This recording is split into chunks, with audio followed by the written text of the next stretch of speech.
አሁን ሲመረረኝ ኖር ያታወሪብኝ። ቆይሽ አሁን ሄዱ ብትመጣ ምንድነው ማረጋት? ምንም አታረግም። ለሷ አትስጋ። ጭራሽ ከኔም ጋር ተጣልታ እሷን አስቀይማት ሌላ ችግር ይፈጠራል። አካውንት ላይ ያለውን ብር ሳላሳግድብህ ግማሹን ትሰጠኛለህ። አረ ለስተሽ እንዴ? እሺ አንቺስ ከቤቱ ሳታከፍኝ? እሱ እንኳን እያማረ ይቀራል። የሆነ ነገርም አለ። ምንም እንዳትይ ምንም። አንተ እኔን ነው እንደዚህ የምትናገረው? አዎ። ቆይ ለምን ደሞ አይፈሩት? ለምን ደሞ አይደነግጡት? አባረረችን ለምን አላሉ? ጭንቅላት ቢኖርሽ ነበር እሱን የምታስቢው፣ ግን የለም። ይህ በቃ ነግራታለሁ። ንገራት። ይቅርታ አባዬ። ችግር የለውም ልጄ። ቆይ ብናገር ምን የምትል ይመስላል? አላቅም። ያንተ ታምረኛ ናት። አንተም እኮ እንደ መጥፎ ነው የምታየኝ። የኔ ምን ይጠቅምሻል? ራስሽን ታውቂው አይደል? ብዙ ባታናግሪኝ ጥሩ ነው። በመጀመሪያ እንዲህ ባታናግሪኝ ጥሩ ነው። የባልሽ አባት እንጂ ጓደኛሽ አይደለሁም። አንድ ሳምንት ተረጋግተሽ ቆይ፣ ከዛም ማውራሽ ጉዳይ አለ። ልታወራኝ የፈለከው ነገር አሁን አውራኝ። አይ አልችልም። ስለማልችል እኮ ነው። እስከዛ ግን ታገሺ። ከሄዱ ጋር ሆናችሁ መንገድ ላይ ተናችኋል። አባዬ ጋር መታ ነበር ሸኘኋት። ቆይ ችግር አለ? ችግር የለውም ግን በቃ ዳንኤል ለካ እንደዚህ ወረዳ አስተሳሰብ ነው ያለ። አንተ ባለጌ! አብሽዝ እንፋታ ስል እንደምትወሰልትብኝ እርግጠኛ ነበር። ሰምኛለሽ? አባዬ እንደሚፈልገው ድል ያለ ሰርግ ደግሼ አገባለሁ። እሱ እያማረ ይቀራል። እሺ ብቻ አንቺ ልፍታሽ፣ እሱን አሳይሻለሁ። ረሳው እንዴ? ይሄ ቤት እኮ የኔ ነው። ከና አባት መንቅር ያስወጣሃለሁ። ካሌብን ይጎዳዋል ብለሽ ያሰብሽውን ነገር ሁሉ አድርጊ። እኔን ግን ተይ። ሲጀመር ምንም ባላረግልህም አትሰሳት። አውቃለሁ ብዙ ነገር ያለሽ። ምን አድርጌያለሁ? ሴቶች ትልቁ ደካማ ጎናችሁ የፍቅረኞቻችሁን ችግር ሲያሳዩአችሁ መጀመሪያ የምትጣዱት ካሳያችሁ ሰው ጋር። እዚህ አይነት ሴት አይደለሁም። አላማ አለኝ። አሁን ቤት ገብቼ አስወጣቸውና አሳያለሁ። ደስ እንዳለሽ፣ ግን ቅድሜ የራስሽን ሻንጣ አዘጋጂ። ቲናና ዲና ተገናኙ። ዲናን እንግዲህ ከካሌብ ጋራ ስትሄድ ስላየቻት ቲናም ስታያት በሩን ከፍታ ስትገባ በድንጋጤ ዳኒና ቲና ያሉበትን አያውቁም። በጣም ይገርማል። ቤቱን ለመሸጥ ቲና አስማማች።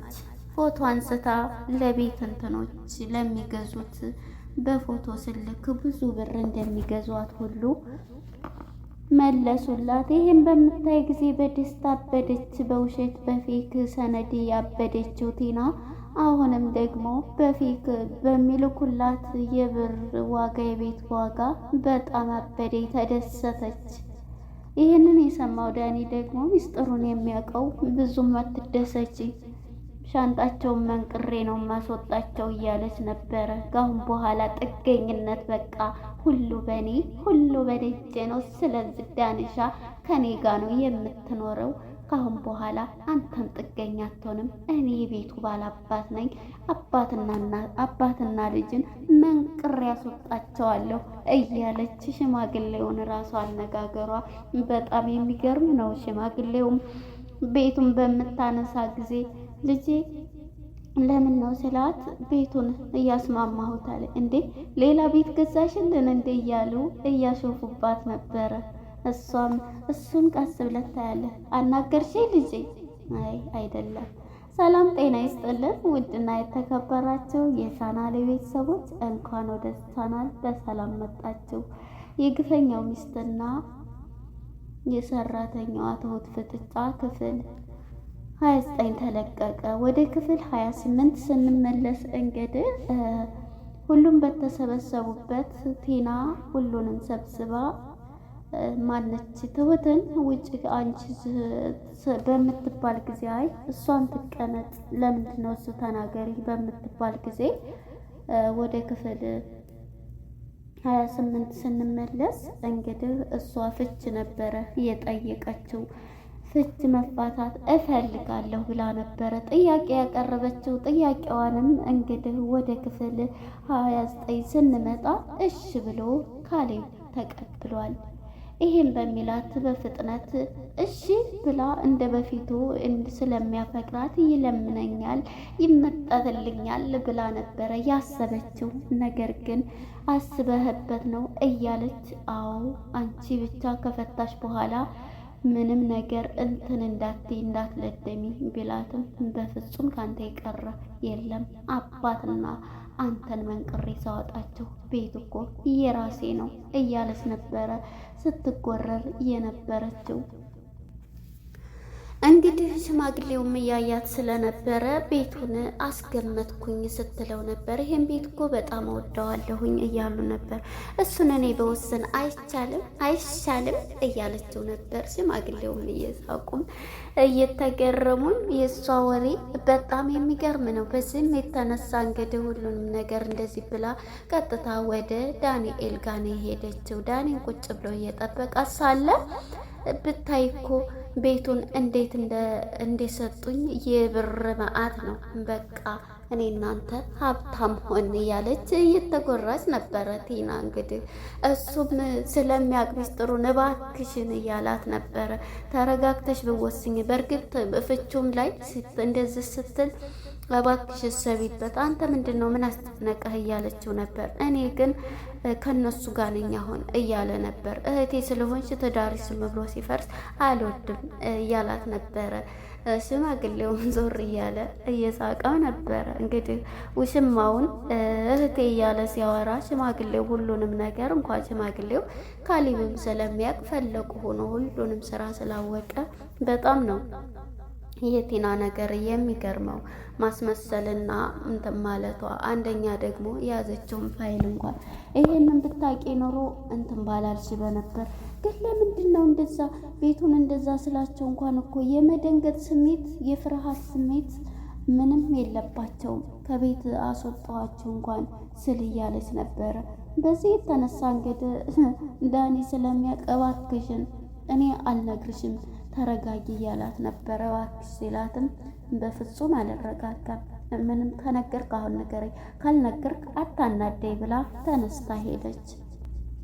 በዚህም ጊዜ እንግዲህ ዳኒ ተነስቶ ተናዶ ይሄን ስትለው አሁንስ ያንቺን ነገር መስማት ይሄንን ማለት ነው እንትን ሰለቼ ብሎ ትቷት ሲሄድ በመንገድ ላይ እንግዲህ ዲና ፍቅረኛው ትመጣና እሷን ሲያይ የሚገባበት ቅጡ ያጣል። ምክንያቱም ከቲና ጋራ ካየች ምንህና ብላ ስለምጠይቀው እህቴ ናት አይል በጣም ከባድ ነው። ስለዚህ እየሮጠ ወደ ሱቅ ነው ሲገባ ያየችው ማለት ነው። ተከትለው ምን ሆነህ ነው እንዴ ምን ሆነህ ነው እያለችው ነበር። አይ ትን ብሎ ነበረ እንደ ብሎ ነው እያለች ውሃ ቆይ ብላ ውሃ ሞይ ነበረ ውሃ ብላ ከሰዎቹ ከሱቅ አምጥታ ታጠጣዋለች። እንደዚህማ ይሁን ትቼ አልሄድም፣ ሆስፒታል ግዴታ መሄድ አለብህ፣ ናናናና ብላ መቀለድ የለብህም ብላ ይዛው ትሄዳለች። እሱም ግን እሷን ለመደበቅ ነበር ይሄንን ሲስተም ያመጣው። በዚህም ጊዜ እንግዲህ ቲናና ዳኒ ማነው ጓደኛው ኤደን ማለት ነው ኤደን ጋር ይለያያሉ። እሱም ቀጥታ ወደ ቤት ይመጣና ሽማግሌው ጋር በመቀመጥ አባዬ ግን ይሄ ነገር በጣም እንትን አላለም አልበዛም እያለ ነበር። እንደውም ቢገባት እያስተማርኳን ነበር፣ ልጅቷ ግን ልትማር አልቻለችም እያለ ነው። ብትወስ አባዬ ሲለው አይ ምኑን ነው የምትወው እያለው ነበረ።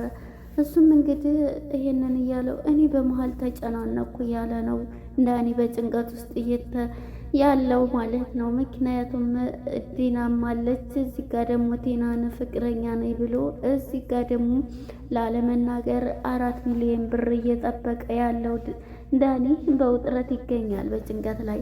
በዚህም የተነሳ እንግዲህ ዳኒ አባዬን ሲጠይቅ ሽማግሌውም ይሄንን እኔ እያስተማርኳት እንጂ እየነገርኳት ነበር፣ ግን አትማርም እያለ ነበር። ከኔ በቃ አንድ ቀንስ እያለ ነበረ በራሱ ገንዘብ። እሱም እንግዲህ እንዴ የራስ አስመሰልከው እኮ እያሉት ነበር ሽማግሌው። እናም እንግዲህ ቲናና ዳኒ ማን ነው ካሌብ በአንድ ቁጭ ብለው ሳለ ምን ትለዋለች እንግዲህ ከመፋታታችንና ወን ነው ፍርድ ቤት ከመቅረባችን በፊት ሁሉንም ነገር እንድታካፍለኝ እፈልጋለሁ እያለችው ነው። እሺ ምንድን ነው የምትፈልጊው እያላት ነበረ። አካውንትህ ላይ ያለውን ገንዘብ ከመክሰሴና ፍርድ ቤት ከመቅረቤ በፊት ወደ እኔ ግማሹን እንድታካፍለኝ እፈልጋለሁ ትለዋለች። እሺ አንቺ እስከ ቤቱ ታካፊኛለሽ እያላት ነበር። እሱ ሲያምርህ ይቀራል ትለዋለች። አይገርሙም? በዚህም የተነሳ እንግዲህ ቲና ይሄንን በምትለው ጊዜ ካሌብ ቤቱንም ሲያምርህ ይቀራል ስትለው ነበረ። እንደዚህ እጅ መሆንሽን ባቅ ኑሮ አላገባሽም፣ ለኪ የገባሽውም ለዚህ ነበር ገንዘብ ልንትን ለማለት አይደለሁምም በቃ መሆን ስላለበት ብቻ ነው የሆነው እያለችው ነበረ።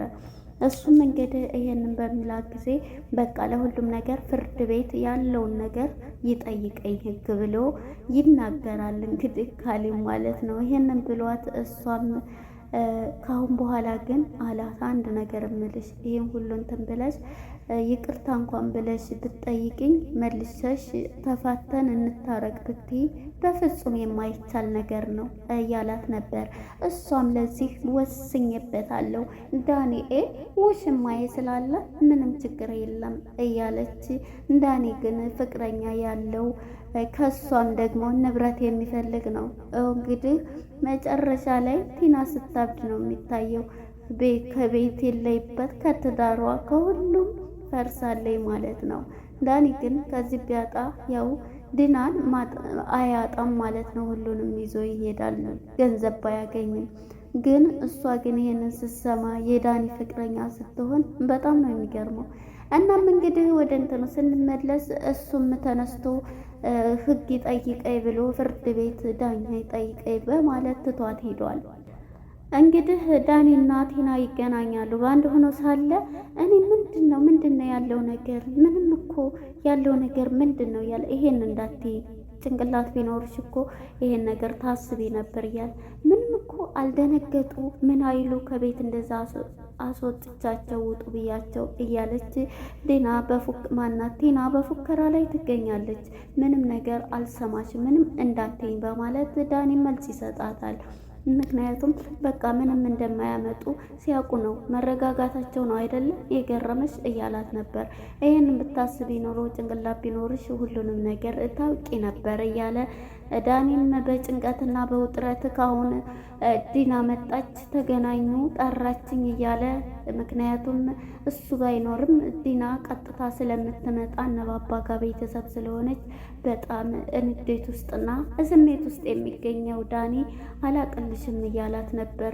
እንዴት ነው ለእኔ እንደዚህ መልስ የሚሰጠኝ እያለች ዲና በእንትን ውስጥ ትገኛለች። ምንም እንደማያመጡ እኮ ስለሚያውቁ ነው ብላ ትፎክራለች።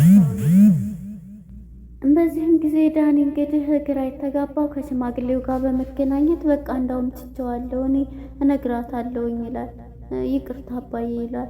ተናገር እኔ እህቴ ናት በዚህ እሷ እንትን በዚህ ደግሞ የትዳር ያስፈራኛል እያለ እንትን ይላል። ምንም ይሁን ያለው ነው የሚሆነው። ገንዘብ ካልፈለክ ንገራት እያሉት ነበረ። በዚህም ጊዜ እናገራለሁ እያለ ነበረ እና አልተናገረም። እንግዲህ ተነስቶ ሲሄድ ጓደኛውን ዲናን ያገኛታል። እሷን ሲያገኝ እንግዲህ ና እንሂድ ትለዋለች። ወደ ነባባ ቤት እንዴ ምንዛማ ዛሬ ነግሬሽ ሁሉንም ነገር አትሄጂም ይላታል። ምክንያቱም ብር እንደሚሰጠው ነግሯታልና እንዴ ነግሬሻለሁ ይላታል። እሷም በቃ ያንተ ቤተሰቦች ለእኔም ቤተሰቦች ናቸው አይደል ያስተዋወቀኝ፣ ስለዚህ እኔም መሄድ አለብኝ በማለት ትታው አንተ ባትወስደኝ እራሴ ሄዳለሁ ብላ ቀጥታ ወደ ቤት ትሄዳለች። እሱም ግን የዚህ ጊዜ በጭንቀት እንትን ያለው ቲናን ያገኛል። ቲናን በሚያገኝ ጊዜ ቲና ወደ ቤት እንዳትሄድበት ዛሬ ምሳ እኔ ነኝ የምጋብዝሽ እያላት ነበረ። እንዴ እራት አይደርስም እንዴ ለምንድን ነው እያል ነበረ። በዚህም ጊዜ እንግዲህ አይ ችግር የለውም እራት አንቺ እኔ ምሳ እያላት በሚሄዱ ጊዜ እንግዲህ ቲና እብድ ሆናለች። ዳኒና ማን ነው ካሌብና ዲና ደግሞ በአንድ እየሄዱ ሳለ በአንድ ሲገቡ እያዩ ነበር። በዚህም ጊዜ እንግዲህ በጣም ተናደደች። እሱም ያው በሁለቱም ተናደዋል። ምን ሆነሽ ነው እንዴ? ገና ፍቺ ስጠይቀው አዘጋጅቶ አይደል እንዳታይም እንዴ ከሴት ጋር እየሄደ እና ታዲያ አንቺ እኮ ፈተሸዋል አሁን ምንድን ነው የምትፈልጊው ይላታል። ቢሆንስ ገና እኮ ፍቺው አላለቀም፣ ግን እስኪ ተመልከት አዘጋጅቶ ቆይቶ ብላ በንዴት ትጨሳለች። በዚህም ጊዜ ዳን የሚተናደደው ትቷት ይሄዳል። የራስሽ ጉዳይ ብሎ ማለት ነው። እሷም በንዴትና በእንትን ውስጥ ያለችው ዳኒን ትቷት ሲሄድ እንግዲህ ካሌብ ዲናን ሸኝቷት ይመለሳል ማለት ነው። በዚህ ጊዜ መልሷት ሲሄድ እሷም ትሄዳለች ወደ ቤቷ ከእንትና ጋራ ከዳኒና ከካሌብ ጋር ፊት ለፊት ይገናኛሉ ሁለቱም። በዚህ ጊዜ እንግዲህ ዳኒ የሚወዳትንና የሚያፈቅራትን ፍቅረኛውን ባንዲ ሲሄዱ ስላየ በጣም ተናዷል። በዚህም ጊዜ እቤቱ ሶስቱም ሽማግሌውና ካሌብ ማነው ዳኒና ቲና ባንድ ሆነዋል። ተናዳለች። አባዬ አንድ በላት ምንድን ነው ከሴት ጋር የሁት ብላ እየጮኸች ነው እያለ ነበረ። ቢሆንስ ፈትቻታለሁ ብሏል። የፈለገውን እንዳውም ድል ባለ ሰርግ እድረዋለሁ ብሎ ይጨምርላታል። በዚህም ጊዜ እንግዲህ ገና እኮ አልተፋታንም በምትለው ጊዜ አንቺ እኮ ፍች ጠይቀሻል እያላት ነው። ቢሆንም ፍቅረኛ ይዟል ትለዋለች። አንቺም ፍች ጠይቀሻል በሚሏት ጊዜ እንግዲህ እሷን በዚህ በንዴት ውስጥ ያለችው ቴና እንግዲህ እሱን እንደዛ ስታይ ጊዜ አንቺም ሳትይዣ አይደለም እንደዚህ እንትን ያልሽው እያላት ነበረ። የካሌብ አባት አለችው። እንግዲህ አባዬ ማለቷ ቀረና የካሌብ አባት ነው ያልሽው እያላት ነው። አዎ ፍትሃዊ ካልሆንክ ፍትሃዊ መሆን አለብህ እያለች የካሌብ አባት እያለች አማቷን ስትጣራ ነበረ። እንግዲህ ቲና ሁሉ ነገር የኔ ነው ብላ የምትጨፍረው ቲና። በዚህም ጊዜ እንግዲህ አንተም እኮ እንደ መጥፎ ነው የምታየኝ ስትለው ነበረ። የኔ ምን ይጠቅምሻል ራስሽን ራስሽ ስታይ አይደል እያሏት ነበረ። እና ሽማግሌውን አናደደችው። እንደዚህ ብዙ ባታናግረኝ ጥሩ ነው ብላት፣ እሱም እንደዚህ በመጀመሪያ ባታናግረኝ ጥሩ ነው እየተባባሉ እየተፎካከሩ ነበር። እንግዲህ ቲና የልጅ ሚስት እንጂ ጓደኛሽ አይደለሁም እያሏት ነበረ። በዚህም ጊዜ ሽማግሌው ስለነገርከኝ አመሰግናለሁ ዳኔ፣ ልብ የሚሰብር መስሎኝ ነበረ ብሎ ተነስቶ ትቷቸው ይሄዳል። በዚህም ጊዜ እንግዲህ ቲና የኔ ቤት ነው የምትለው ፉከራዋ እንደቀጠለች፣ መንቅሬ ከዚህ ቤት ላስወጣው እንደሚል አትሰማውም እያለ ነው። አንድ ሳምንት ተረጋጊ ብዬሻለሁ ሁሉንም ነገር፣ ከዛ በኋላ ምነግርሻለኝ ይላታል ዳኒ። ለምን አሁን አልነግረኝም ሲል አልችልም አሁን እያላት ነው። ምክንያቱም ብሩን ከሰጠኝ ብሎ የሚለው ተስፋ ስላለ። በዚህም ጊዜ እንግዲህ ዳኒ ከቤት ወጥቶ ሲመጣ ካሌብን ከመንገድ ያገኘዋል ከበር። ግን እኔ እንዳንተን እንደዚህ እንትን አላልኩም፣ አየሁ እኮ የምታደርገው ነገር ስነ ስርዓት አይኖርህም እያለው ነበረ። ካሌብን ምንድን ነው የምትለዋል እንዴ? ከዲና ጋር ስትሄድ መስመር ላይ ያገኘሁ እና አባዬ ጋር መታ ነበረ ሸኘኋት። ያኔ ምንድን ነው እያላት ነበረ። በሌላ ያስብከኝ ነው እያለኝ ነው። በጣም ነው የምወዳ፣ ቢሆንም ጥገኛ ሁኜ ከቤትህ ተቀምጬ ይሆናል፣ በሚስቴ ግን አልደራደርም በፍቅረኛ እያለ ነው። አይገርምም? የራሱ ሲነካበት እንዴት እንደሚሆን እንግዲህ የዳኒ ነገር እህቴ ናት ብሎ ቲናን እንትን የሚለው ማለት ነው። በዚህም ጊዜ እንግዲህ እሱም ይሄንን በሚለው አንተ ታማግጣለህ ማለት ነው፣ እንደዚህ ታደርጋለህ ማለት እንደዚህ አልጠበቅኩም ነበረ፣ ባለጌ ነህ ማለት ነው እያለ ካሌብም ይሄን በሚለው አይ እንደዛ አይደለም እንደዛ ያልኩ ስማኝ እያለው ነበር። እንሰማህም የለኝም ካሁን በኋላ ባለጌ ነህ አንተ ማለት ነው፣ ታማግጣለህ ሰው ሚስት ማለት ነው በማለት በቅኔ ነግሮት ከፊቱ ተነስቶ ይሄዳል ማለት ነው ካሌብም። በዚህም ጊዜ ቤት በሚገባ ጊዜ እሳት ለብሳ እሳት ጎርሳ የተቀመጠችው በንዴት ውስጥ ያለችው ቲና ካሌብ ቁጭ እንዳለ ተነስታ አንተ ባለጌ ድሮም ይሄንን ስጠይቅ እንደምወሰልትብኝ አውቃለሁ ስትለው ነበር። ምን አገባሽ እንዳውም አባዬ ድል ባለ ሰርግ ነው የሚድረኝ እያለች ነበር። እሱ ሲያምርህ ይቀራል ትለዋለች። በዚህም ጊዜ እንግዲህ ካሌብ ሁሉንም ነገር አባቴ ይድረኛል ብሎ እንትን ሲላት ጊዜ አንቺ ባለጌ ሁሉንም ነገር ግን ስንፋታ እነግርሻለሁ ብሎ ሲላት ማለት እያለ በድንጋጤ ውስጥ ትገኛለች። የወሰለተችው ራሷ ካሁን ብቻ ፍችኝ እንጂ ሁሉንም ነገር የፍቻችን ቀን እዘረዝርልሻለሁ በማለት ያስረዳታል። እሷም በድንጋጤም በብደትም ትገኛለች።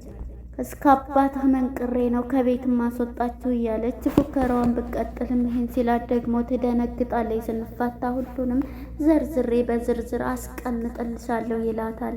በዚህም ጊዜ እንግዲህ ያንን ውድጋጥ ወንድምሽ የሚሆን ምኑ የማይታወቅ ስነ ስርዓቱን እንዲይዝ ታደርግልኛለች ብሏት ዳኒ ተነስቶ ይሄዳል ነው ካሌብ። በዚህም ጊዜ እንግዲህ ዳኒና ቲና ሲገናኙ ምንድነው እየተካሄደ ያለው? እኔና አንቺ እህትና ወንድም እንደሆነ አያውቅም ማለት ነው እያለች ነበረ። እንዴ ይሄንማ ቢያውቅ ኑሮ እንትን አይልም ነበር፣ ስለዚህ እንደሆነ ነው የሚረዳው እያለች ዝም ይለን መሰለ እያለኝ ነው። አሁን ልቅስ የምፈልገው አካውንቱ ላይ ያለውን ብር እንዳያሸሽ ነው። እንዴ እሱንም ትፈልጊያለሽ? ሹካ ባንካም አይቀረኝም ሁሏንም የምካፈለው እያለች እንግዲህ ቲና በእንትን ላይ ትገኛለች። እንግዲህ ግራ የገባት የዳኒ ፍቅረኛ ዲና አባዬ ምከሩኝ በማለት ምንድን ነው የተደበቀ ነገር እዚህ ቤት እንኳን እንድመጣ እኮ አይፈልግም እያለ ነው። እኔ በእናንተ መሀል መግባት አልፈልግም፣ ነገር ግን አዳምጪ ራስሽንና ለምን የሚለውን ጥያቄ እንትን በይ እያሏት ነበረ። እሷም እንግዲህ ስለ ብሩ ስለነገራት የ4 ሚሊዮንም ብር ይሄንን ብር ደግሞ አልሰጥህም በሉትና ወደ ራሱ ይመለስ በቅዤት ዓለም ከሚኖር እያለች ነበረ እንግዲህ ዲና ማለት ነው። በአንድ ቁጭ ብለው ሳለ እንግዲህ ሁለቱም እየመጡ እያለ ምን ያመናቅርሃል እያለችው ነበረ ዳኒን። እኔ አልተመናቀርኩም፣ ቤት እንኳን ኑሮይ ባይኖረኝም እንደዚህ ልትሆንብኝ አይገባም እያለችው ነበረ። ዝም በይኝ እያላት ነበር። ከቤት አሁኑ መንቅሬ ሳስወጣቸው ታየኛለህ እያለኝ ነው። በዚህም ጊዜ እንግዲህ አሁን ወደ ቤት እየመጡ ሳለ ካሊብን ከመስመር ሲያገኙት ሁለተኛ ምንድነው የምትለንም በለን እያለ ነበር። እኔ ለትንሽ ጊዜ እያለ ነበረ ዳኒም እና ሁለታቸውም እምላቸው ነገር ቢኖረኝ ስነ ስርዓት ይኖራችሁ ያዙ እያለ ነበረ። እንግዲህ በአንድ ገብተው ሳለ ሶስቱን ቁጭ ብለው እነሱ ከኋላ ሆነው የዳኒ ፍቅረኛ ዲና አብረው ቁጭ ብለው ስለነበረ በር ከፍተው ከዲናና ከዳኒ ጋር ሲመጡ እንግዲህ በአንድ ተገናኝተዋል። እንግዲህ እህቴ ናት ብሎ ይዛት የመጣውን እንግዲህ ፍቅረኛውን ምንድን ይላል? እሷ ያልተዋጠልኝ ጥያቄ አለ እያለች ነበር። ለነበረን ቆይታ እናመሰግናለን። መልካም ጊዜ። ባይ ባይ።